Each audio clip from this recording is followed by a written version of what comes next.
Welcome to the Invisible Agent Podcast, the show for insurance agents ready to go from unknown to unstoppable, where visibility, strategy, and real-world execution meet. Hosted by Dave Cheatham and Mike Sorensen.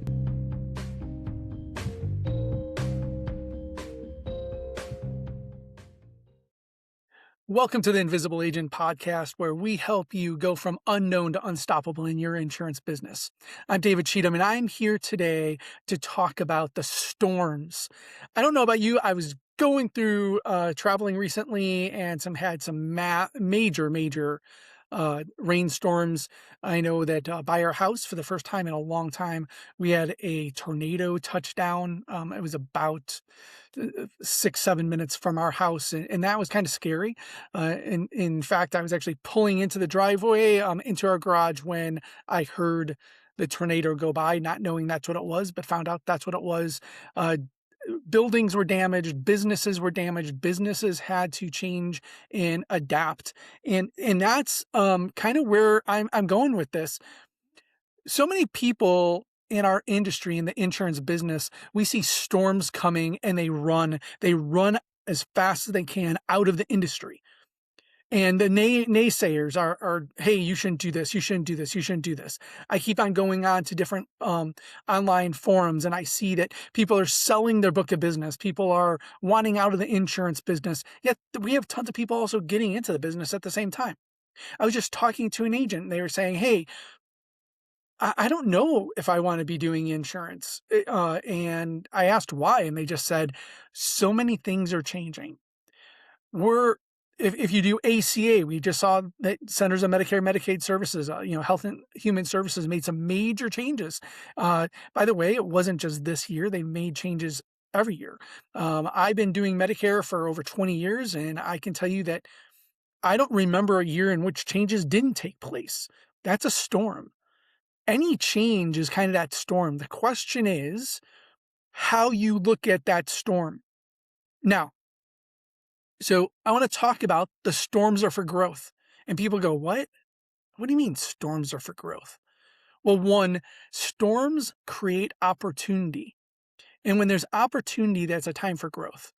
So are you the individual that will adapt? Maybe you need to find a mentor or a coach that will help you with that. But are you poised and willing to go through that growth?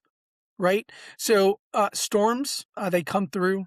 A light rain shower, people are usually not afraid of. Some people are legitimately afraid of even rain, but a light rain shower, even a scattered thunderstorm here or there, fine. And the next couple of days, like in the spring, we see all this green, the growth, right? We now bring life back into our business.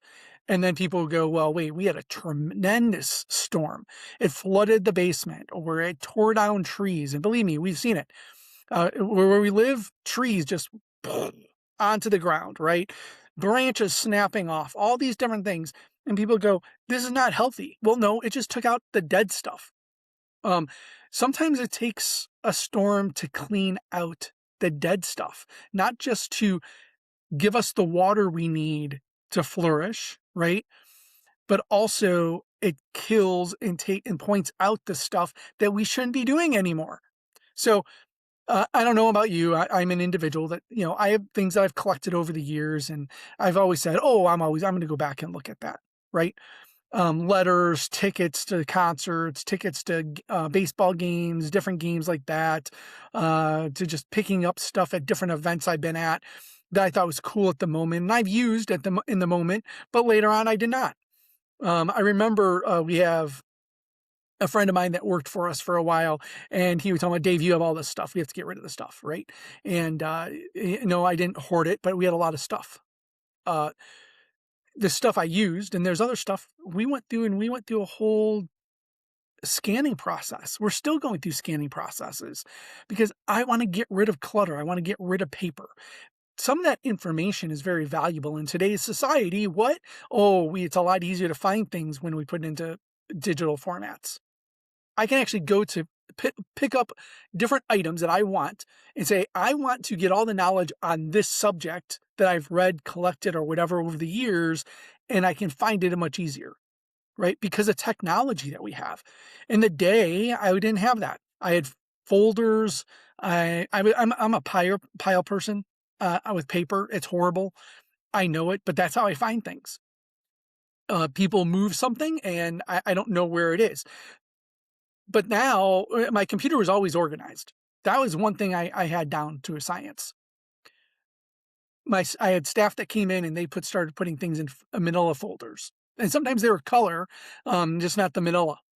And so what do I do? I had to figure out how to adapt, right? And that's another storm. Hiring people. So because of growth, you sometimes have storms that come, and that's okay. The point of this whole area is that storms can help you become seen. How? Well, you ride it. I don't know about you, but I'd rather be around people that have positive thoughts and ideas, not the negative. Negative drains people for the most part. Negativity destroys the mind. Negativity destroys the soul. And it doesn't allow us to grab a hold of and think of fresh ideas and things that are good. And I'm not saying that we're never going to be negative, because it's going to happen. It's part of human nature. In fact, if you look at, in my opinion, Outwitting the Devil, a book that I've mentioned before, it's one of the things that um, the devil or the evil, right, it's in our life. It will get us to drift off of where we should be going. Positivity is what gets you driven. Negativity gets you drifting.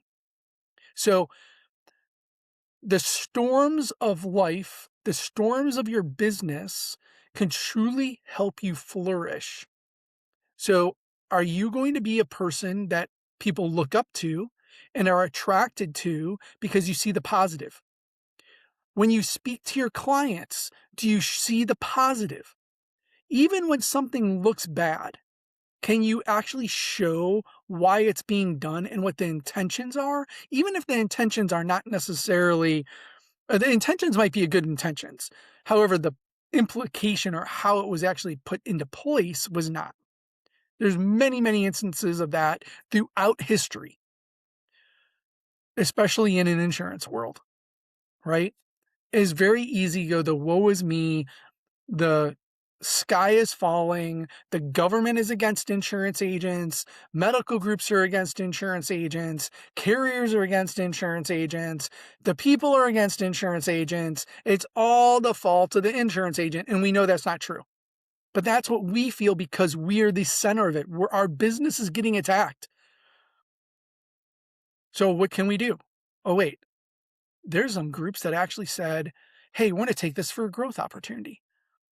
So some of you might know HAFA, right? And HAFA has not paid me to just mention their name, but they went out and they said, hey, listen, we know that there's things that are not always positive, but we want to go up there and explain to our elected officials things that are going on how what they do impacts the beneficiaries. And that's really the key. When I got into this business and I was interviewing and they said, hey, do you want to create a win-win situation, a win for your clients and a win for you? My answer was yes. I always love win-win. Now that was in life insurance. And I'm like, wait, have life insurance? How do you create a win when somebody dies? Yeah, money is there, but money doesn't replace the person. And don't ever think it does, right? However, I then realized after studying how there's benefits within life insurance that people didn't really talk about. So again, how do you take something that's maybe not easy to talk about and you make it easier to talk about? I didn't say easy to talk about, I said easier. How do you take something that's negative and you frame it in a way by being truthful, honest, and with all integrity and seeing the positive?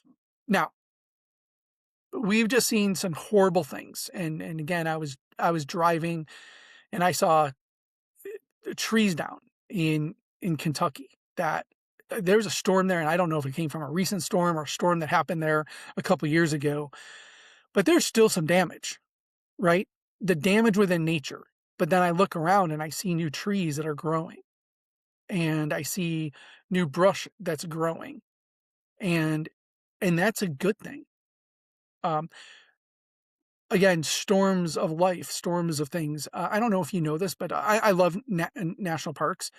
And when you go in national parks, they talked about burns, right? And they said, hey, burns aren't bad. Actually, it's good for our natural environment. We don't want wildfires. That's a different situation. We want it, but burns, we want some of it to actually grow. We want we want those fires, because if we don't have fires, if we try to stop having fires all the time, we create more dry and more stuff that will actually, when it does have a wildfire, we really have a wildfire going on. So, and then you really become seen, right? I feel bad for individuals that have been in Utah and in Canada recently. They've had major wildfires, and it affects us. It affects us in the United States. Affected us in the Chicagoland area. It affected people that I know in Wisconsin and Utah, in the northern, part of the United States. So here's another part of the storm. Again, are we going to be the person that says, hey, you know what? I'm not going to be afraid of a little fire. I just don't want it to be having a raging fire. So how do you contain it? So, one, mindset. You have to have the right mindset that a storm is not bad, and you have to be able to have the mindset of where is the opportunity for growth. Then you have to be able to contain fires, contain the storms. So that, and what I mean by that is, are storms inevitable? Yeah, they are. Are you prepared to protect what you have from those storms? Isn't that what we talk about to our beneficiaries when we talk about insurance? The storms that are going to happen their way, from long-term care, from life insurance, from Medicare, from health insurance, to property and casualty, to almost whatever it is. We now have pet insurance, right? We have all these other insurances, and we're talking about protecting when the storms happen in their life. So what are you doing in your business to protect your business from those storms? Are you an individual that talks to your clients all the time? Not about necessarily the negative of the storms that are coming. That's what I'm talking about. But the storms that are happening in your business. And people go, oh, these people, the clients aren't going to be there. They're going to run. They're going to do all these things. The reality is they're looking for you. They're looking to you to be the reason for them, right? To help them through those. So you have to have a containment. You have to have an idea of what's you're going to happen when storms happen. What is your methodology for when a storm happens? And sometimes it's a practice of what you're going to do, right? What is your contingency plans? I was a director of a youth gathering, which I absolutely love. It's a great event in which we where I was at, we talked about safety and all these things that could take place, and what did we do when some of those things took place. We had a plan ahead of time, right? Calling these individuals, whatever it was, we had to have safety measurements in place, and sometimes that was not just one person making a decision. Most of the time, it wasn't. So I lead that into the storms of your business, and that containment might take you being aligned with somebody and people that can help you in figuring out how to handle that storm, and that's okay. Um, if everything that happens and you go, the sky is falling, you're probably going to get stuck in the mud. And yeah, I'm not saying everything is positive. Not everything is, but I always ask the question, how can we fix this? Or okay, this is not acceptable. I have other ways of fixing it. Not necessarily that I want to use that to fix it, but I have other ways of fixing those things. So how and who do you go to help you fix those things? Some of those items, some of those storms and the ways to fix and contain those are not totally in your control. And that's the hard part as a business owner. But I have to find technology and people, resources to help me do that. Oh, by the way, what happens when you have people that you can rely on to help you with that? They become huge advocates of yours. They help prop you up. They help make you unstoppable. Some of the clients I've had over the years, they make us unstoppable. They refer us. The agents that we help, they refer us like crazy. In fact, when something is going on in my business, they're sometimes the people that show it to me. They're the ones that tell me it because no business is perfect. No human is perfect. All we have to do is work on those things. And we cannot be afraid of the storm. And that takes work too. So again, two things that I really want you to hone in on this episode, right? Well, three really, but they're both kind of one. Storms are there for growth. They're going to take out some of the things that should never have been in there anymore, or let the things that should be growing grow. The things that are strong. You have to have the mindset of positivity and moving forward to be able to control those things. And then the second part is you have to find the resources to help you contain the damage of those storms or those storms itself. When you have those things, you truly will go to unstoppable because nothing is going to stop you. What is your insurance for your business when those storms come? That's the question I want you to answer.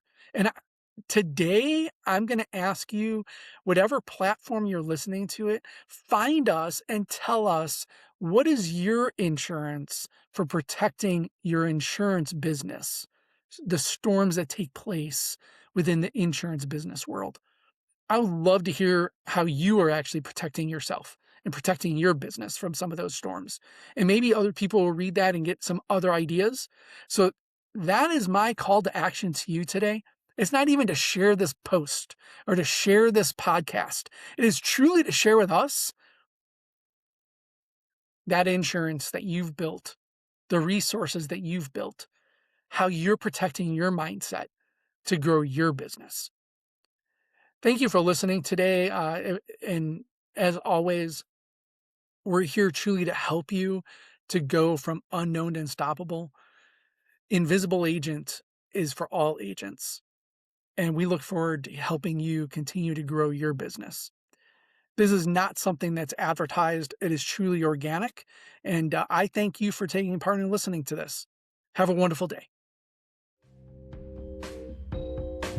We do not do any paid marketing to promote this podcast. It only grows if you find value in this and share it. Keep following as we show insurance business owners how to go from unknown to unstoppable. Thank you for listening, and we will see you next week.